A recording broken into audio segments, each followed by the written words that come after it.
Yeah, evening, everybody. I am back at it again. It was a long ride to be able to do this, but I'll go into it in detail another time. For now, I just want to go into it from what I have in store for you. It is a different situation, a different a different thing going on. I want to touch on a lot of things, more than two stories, but I don't know. I've got notes. We're gonna see where this thing leads. But without that further ado, the first on the list is Mango Airlines announces its return to operations. Yeah, you heard that right. Mango Airlines. Let's get into it. So, so I took notes. So I'll read the notes and share my thoughts as I move along. So on this first case, here are the notes. It reads as Mango Airlines announces it's coming back. They are in the final stages of their business dealings that will result in their operations resuming. That's the headline that was published. Now, why is this a good thing? It's because Mango Airlines was and is a state owned enterprise. And I know we're going through a lot of doubting state owned enterprises right now when you look at your SAA, your Denels, your post office. But when you look at Mango, they were providing flights, which was the highest level of transportation, is the highest level of transportation, very expensive at what you could say is the lowest cost. They were outcompeting their competitors. That's what made Mango such a big thing for South Africans. And them returning is a game changer. We're about to see something else. Now, there's more notes that I'm going to read out. So here it goes.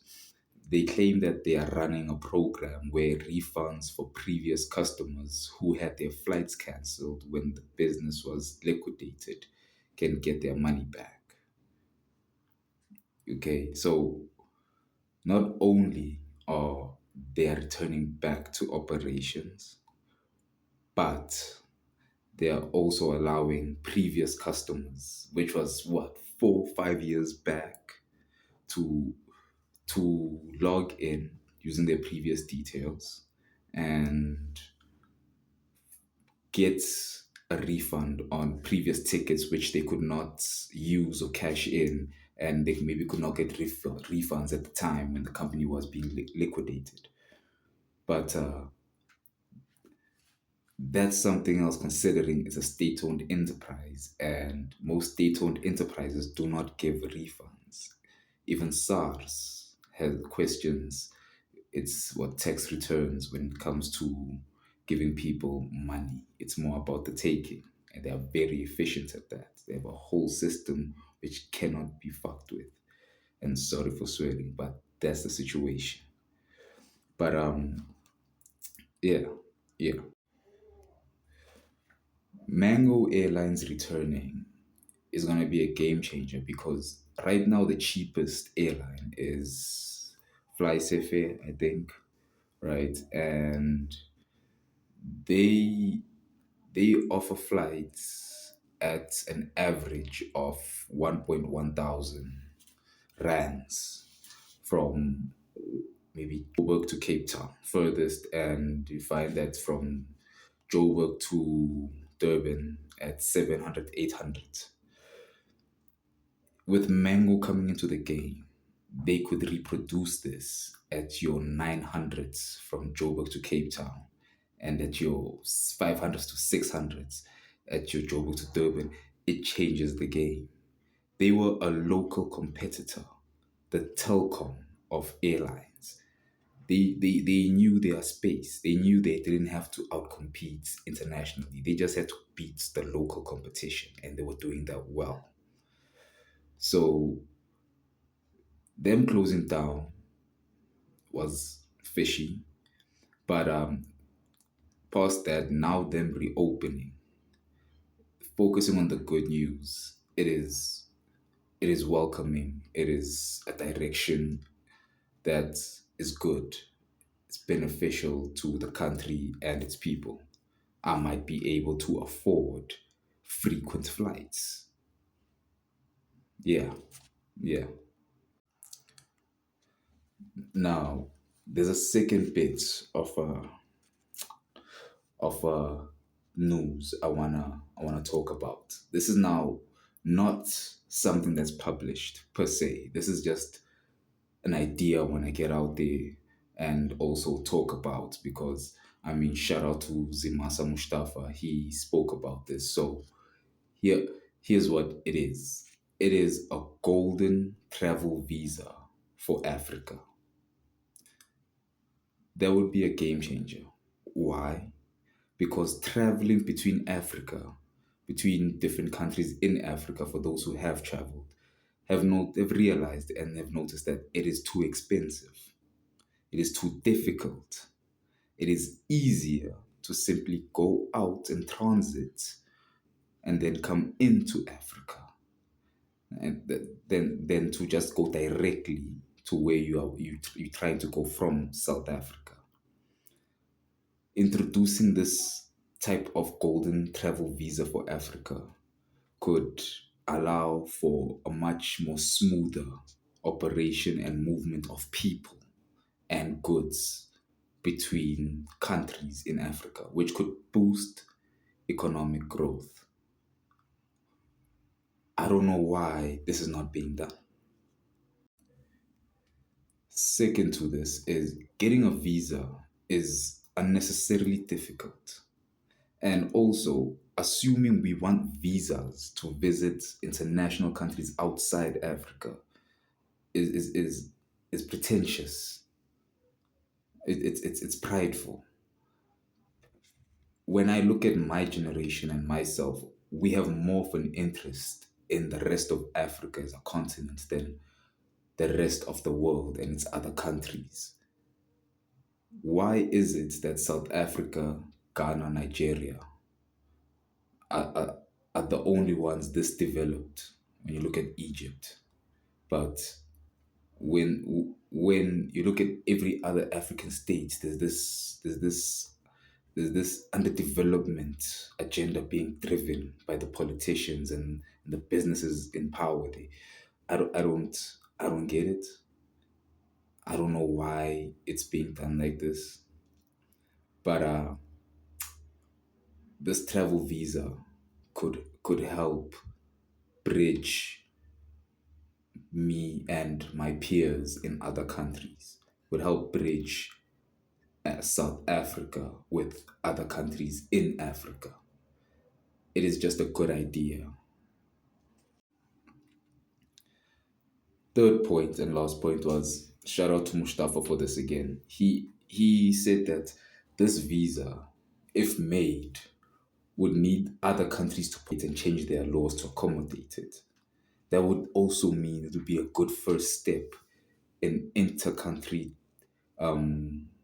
agreements, negotiations, communications. Let's change each other's laws in each other's respective countries to accommodate the citizens of each respective country and allow Africans to travel in Africa. Third part of this is when you look at the pricing, it would be acceptable for them to make it ridiculously expensive if the visa had a long expiration date. Like you buy it once, it expires after 10 years, expires after 15 years. Then you could charge 100K for this visa. You could charge 50K, you could charge 200K. But knowing that you buy this thing once, you feel that financial pain once, and now you can travel the rest of Africa easily, seamlessly, would be worth the expense. There's a lot of work that needs to be done in Africa. There's a lot to see in Africa. The rest of the world, we've seen it already. It's just a good idea. It's just a good idea. But yeah, think about that. A golden travel visa for Africa. It would be a game changer. A game changer. Now, this will be my last point. I'm ending with this. This is my L after this. It may be off here, but I want to talk about it. I want to share my thoughts because of the practical implications it has in real life. I was watching Tyler Perry's Straw, starring Taraji P. Henson, Tiana Taylor. The That was acronomy 2.0. Okay, they took it to the next level. Tyler Perry made it happen in that movie. It was a good movie. The messaging in that movie was deep. It was deep. I mean, where would I where would I even start? Where would I even start? I think, okay, a part where we'll start now is here I got notes, but a part where we'll start now is the Sowetan Live has published that there are two women in custody for beating their friend to death over 1,000 rand. Two women in custody. These women's names have been published, you know, LK, age 25, QM, age 26. If I say their names full, I'll really be exposing them. And that's just doing injustice. I mean, we already know the agenda of public media, right? Publish some names, don't publish other names. I don't want to shame women like that. I just want to bring this into point of this crime.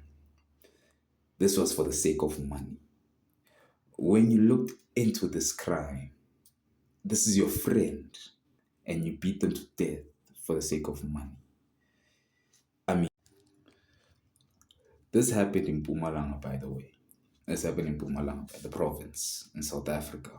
But back to what I was saying, connection to Straw, and where I'm starting with this. In Straw, in the movie midway through, besides the many events happening to the main character, played by Taraji P. Henson, she killed it, but played by the main character, um, besides the many events happening, trying to discourage her, trying to anger her, frustrate her, the one thing that actually frustrated her the most was getting her money. Money for women is such a big driving factor in their lives. And to be systemically put in a position where they don't have it. Tyler Perry's highlighting the possibilities, considering the emotional states women go through and the tolerances they have for the inequalities they face in this world. It's crazy. It's crazy. At some point in that movie, midway, the main character, she explains how no one cares about her, how everyone doesn't care, all the bad things happening to her. She explains all the bad things that happened to her, how she's never helped, how hopeless she feels. And in that scene, Taraji really captured the pain. I mean, you could hear the pain. Besides see it, you could hear it in the voice. If this person was screaming around the corner and you heard that, you would go see what was happening. You would want to go and find out if you can do something about it, if what is really going on there. Her highlighting that pain, you get to realize that this person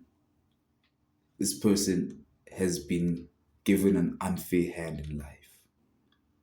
And in this unfair hand, she's doing the best she can to make it work without breaking the law, being a law abiding citizen, being kind.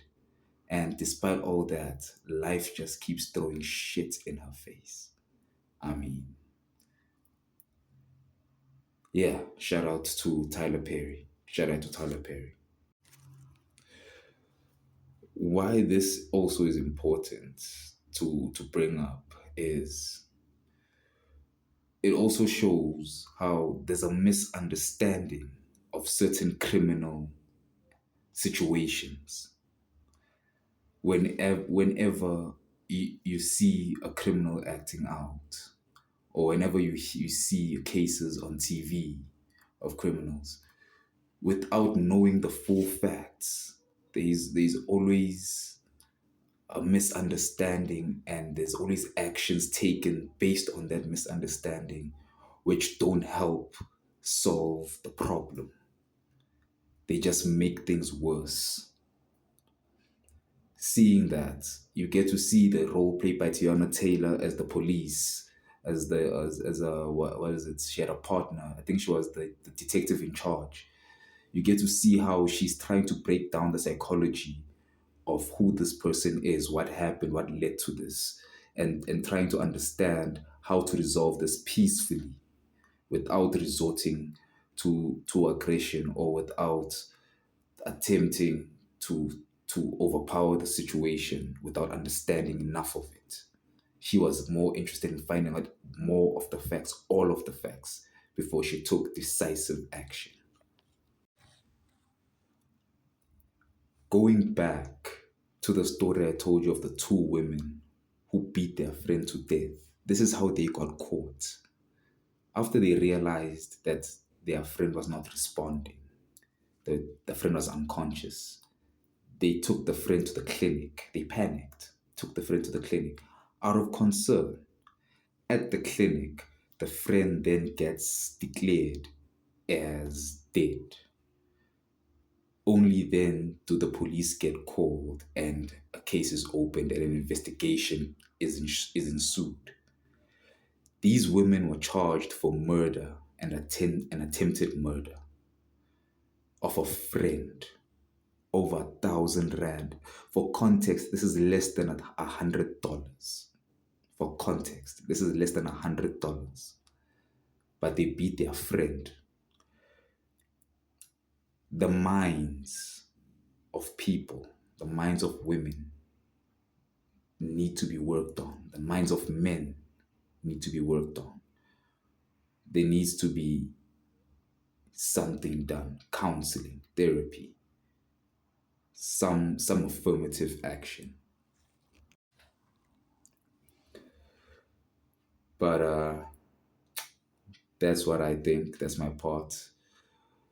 I don't want to spoil too much of the movie because there's more I think about it. But if I say these things, then they're gonna be spoiler alerts. They're really gonna be they're just gonna mess it up. And this is the type of movie I don't want to mess it up for people. I want them to enjoy it, enjoy that art, because that's a well told story. That's gonna put you on the fence. That movie, the role Taraji plays, is a test of your humanity. But yeah, those are the stories I got to share, right? Mango's coming back, a golden travel visa for Africa, and straw in connection to the two women who beat their friend to death in Pumalanga. So yeah, it's good to be back, and let's keep at it. Let's keep at it. Cheers.